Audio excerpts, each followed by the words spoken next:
Bom dia, boa tarde, boa noite, boa madrugada, meus amigos. Aqui quem vos fala mais uma vez sou eu, seu amigo Luciano Lettieri, e venho desde já mais uma vez humildemente agradecer a sua presença, mesmo que de uma forma virtual do outro lado da tela, meus amigos. No vídeo de hoje nós iremos falar sobre um cara, um herói. Se por um acaso essa pessoa tivesse nascido em terras estadunidenses, cara, seria feito ali 500 filmes dele, séries, livros, o que você imaginar, isso. Iremos falar sobre Luiz Gama, meus amigos. Luiz Gama, um cara importantíssimo na história do nosso Brasil varonil. Abolicionista, autodidata, advogado, jornalista, uma história linda de Luiz Gama, é o bate-papo de hoje, ok?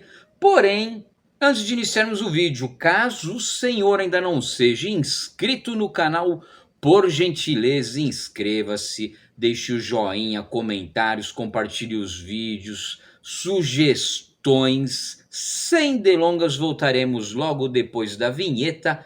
Taca-lhe vinheta, produção! Bom dia, boa tarde, boa noite. Aqui vem vos fala é o Lettieri. Isso.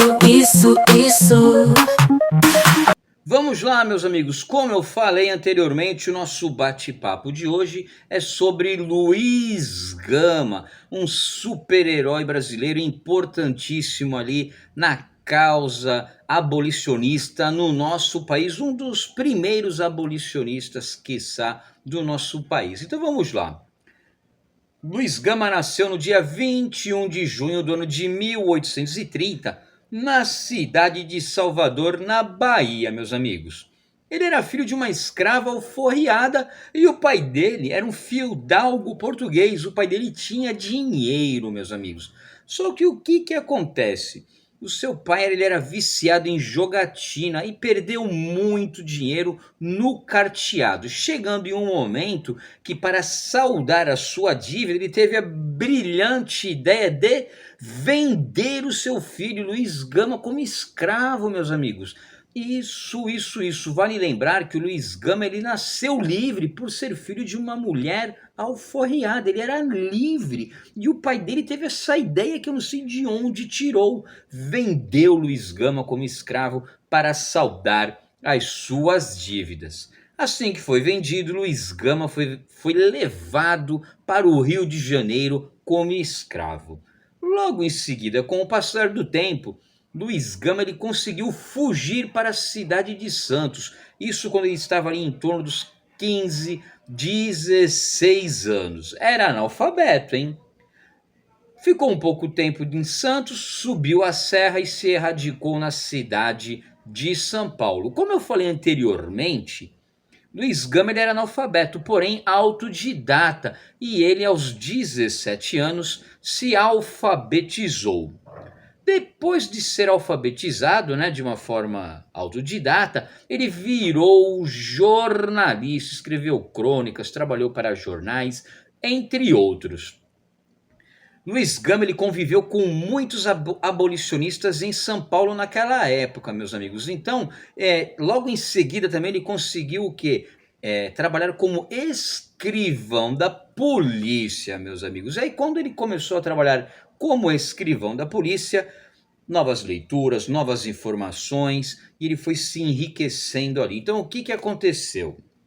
Ele descobriu que existia uma lei que foi assinada no dia 7 de setembro de 1831, que todo africano que era trazido para o nosso Brasil varonil para ser escravizado, imediatamente era liberto, meus amigos. Na lei ali, teoricamente, eram os primeiros passos para o fim da escravidão no nosso Brasil varonil. Mas essa foi uma lei para inglês ver, para bons entendedores, nem a palavra basta. Então, ele descobriu a existência existência dessa lei. Luiz Gama descobriu a existência dessa lei. E o que aconteceu? Ele começou a trabalhar em cima dessa lei para conseguir a liberdade de vários negros escravizados que não deveriam estar naquela situação, porque havia uma lei para protegê-los. Então o que acontece? Quando ele começou a trabalhar nessa causa, Luiz Gama libertou muitos escravos. Ele libertou aproximadamente, muito mais talvez, que 500 escravizados. A gente tem que lembrar, ele está falando do século XIX, meus amigos. Os meios de transporte era tudo mais difícil. Porém, Luiz Gama ali, ele se dedicou à causa. Então ele começou a agir de uma forma judicialmente, e conseguiu, como eu falei anteriormente, a alforria de aproximadamente 500 escravizados no nosso Brasil varonil, que estavam sendo ali escravizados de forma indevida, porque já havia uma lei que não permitia que essas pessoas fossem escravizadas, né? Vale lembrar que o Luiz Gama ele atuava de uma forma que era conhecida, né, como rábula. O que é rábula? Rábula é um advogado que ele não tem aquela formação acadêmica, porém ele vivia ali no meio de pessoas importantes e, como eu falei anteriormente, ele era autodidata e defendia e conseguia a alforria desses negros que foram escravizados, meus amigos. Então o papel do Luiz Gama nessa questão abolicionista foi fortíssima no nosso país. Ele faleceu novo, meus amigos, vítima ali das consequências da doença que ele possuía, que ele era diabético. E ele morreu aos 52 anos de idade, no dia 24 de agosto do ano de 1882, na época que a escravidão ainda não era, não havia abolição no nosso país. Ela ocorreu no ano de 1888, então ele faleceu antes da abolição ali ser assinada pela princesa Isabel.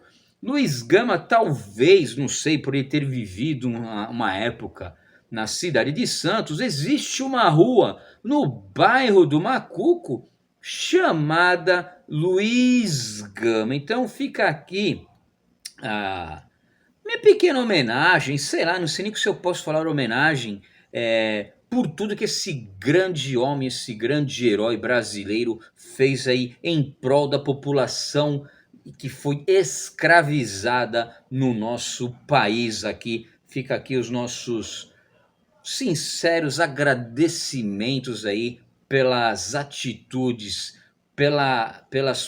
pelos posicionamentos que Luiz Gama teve lá atrás, um dos precursores do abolicionismo no nosso Brasil varonil, ok? E é isso, pessoal. Simples assim. Espero que os senhores tenham gostado do vídeo. Deixem comentários, sugestões, compartilhem os vídeos, inscrevam-se no canal, que é de extrema importância. Sem delongas, até a próxima. Fui!